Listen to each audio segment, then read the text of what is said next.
there's a lot of people that have like cool ideas and cool designs, but these things don't often add up into like a finished project. What are some things that helped you figure out how to take like your cool ideas and designs and concepts and inspirations and like put them into like a cohesive project that people can understand and receive?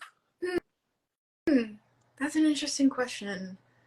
So I feel like I am an artist who really likes to, I'm inspired by a lot of things, and I like to draw inspiration from almost everything around me.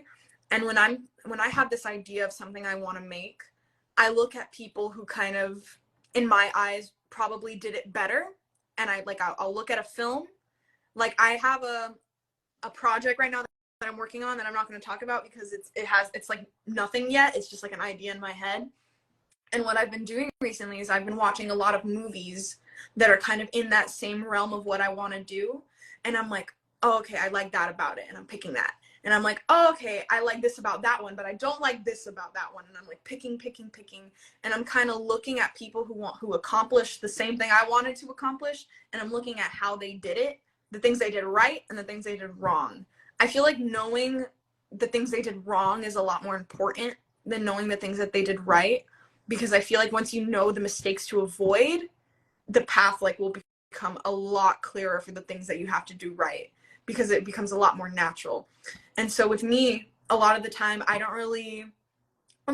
just draw things without really having like a storyline for them yet. I just like draw and make the design and come up with the story later, which is like, who knows if that's working out for me. But I'll do that and I'm like, okay, I'm at that stage where I'm gonna have to start like chiseling this idea of mine, and I don't really know what to do because it's kind of just like this big like cluster of like everything I want it to be, and it's filled with like a lot of flaws, which I feel like that's like a point in storytelling where people can get really overwhelmed because it's like you don't know what to cut, you don't know what to change, you don't know what to leave the same because this is your baby, this is your like precious baby and you want it to be perfect.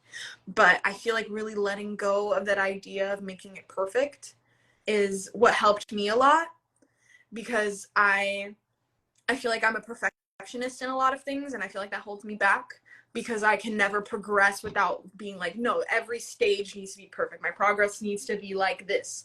But no, the progress is going to be like that. And that's okay. That's how it's supposed to be.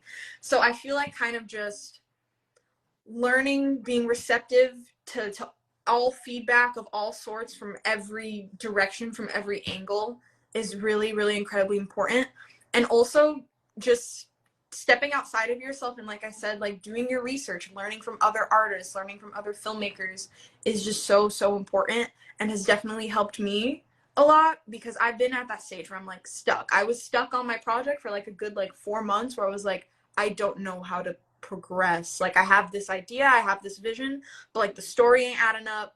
I don't know what the style is even gonna look like. I don't know what to do. And I kind of just had to like go outside, touch some grass, I don't know, like watch a nice movie, read a book, like take inspiration from like everything around me instead of just like honing in on this tunnel vision idea of what like I want my thing to be.